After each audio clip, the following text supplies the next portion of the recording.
आत्म स्वरूप की प्राप्ति। देवराहा बाबा जी का अमृतमय उपदेश। बच्चा, पर ब्रह्म परमात्मा इंद्रिय गम्य नहीं है। उसे हम अपनी इंद्रियों के द्वारा पूरा नहीं समझ सकते। वह अनादि है, अनंत है, वह सबसे परे है। ब्रह्म ज्ञान ही वास्तविक ज्ञान है। आत्म तत्व के स्वरूप को भली भांति हृदयंगम कर लेना ही ज्ञान प्राप्त कर लेना है। जब ज्ञान का प्रकाश चिदाकाश में फैल जाता है तो आत्म स्वरूप की विस्मृति रूपी अंधकार नष्ट हो जाता है। आत्मा और परमात्मा में मूलतः कोई भेद नहीं होता है। दोनों में एक ही समान विभूतियों का विस्तार होता है। आत्मज्ञान ही ब्रह्म ज्ञान है। यह ब्रह्म ज्ञान सभी प्रकार के तापों की, समस्त दुखों की परमौषधि है। जब प्रकृति पुरुष से अधिष्ठित होकर विविध पदार्थों को रचती है तो उससे कारण सहित जगत उत्पन्न होता है।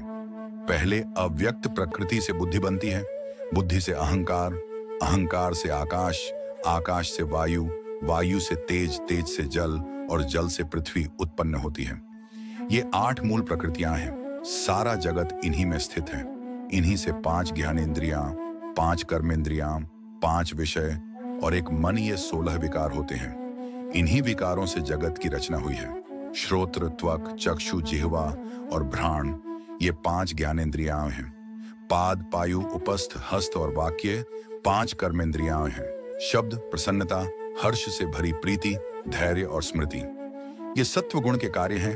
और काम, क्रोध, प्रमाद, लोभ, मोह, भय, क्लांति, विषाद, शोक, अवसाद, मान, दर्प आदि रजोगुण तथा तमोगुण के कार्य हैं। अपने मन पर दृष्टि रखो, अपने विचारों पर दृष्टि रखो और अपने कर्मों पर दृष्टि रखो। अपने मन एवं कर्म के विश्लेषण से, उन कर्मों से होने वाले अनुभवों के चिंतन से सहज ही पता चल जाएगा कि तुम में सत्व की वृद्धि हो रही है या अभी रजोगुण और तमोगुण में विचरण कर रहे हो। धीरे धीरे सावधानी पूर्वक इन दोषों से छुटकारा पाने का प्रयत्न करना हो, विस्मृति के गर्त से निकलने का उपाय है। यही साधन है। जीवन में अपने मनोभावों को सत्व प्रधान बनाना साधना का प्रथम चरण है।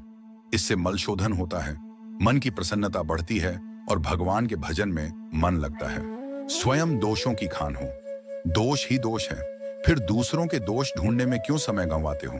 अपने को देखो, अपने मन को देखो, अपने कर्म को देखो, अपने ही दोषों का अन्वेषण करो और एक एक कर उनसे पिंड छुड़ाओ।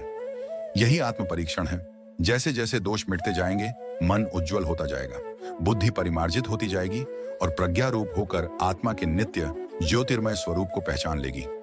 सत्य, शौच, सरलता, विनम्रता, त्याग, तेज, उत्साह, क्षमा, धैर्य, दया, बुद्धि, मन और तप के प्रभाव से सभी विषय भावों पर दृष्टि रखते हुए शाश्वत शांति एवं आनंद पाने के लिए इंद्रियों को वश में करने का अभ्यास जारी रखो। इसी अभ्यास की परिणति समाधि या आत्मदर्शन में होती है। बाहर भीतर सर्वत्र जब प्रेम की लहर आने लगे और मन प्रेम में निमग्न रहने लगे तो समझो भगवान कृपा करके दर्शन देने वाले हैं, क्योंकि प्रेम ही उनका मूल स्वरूप है। आनंद ही उनके दर्शन की अनुभूति है। जय सिया राम।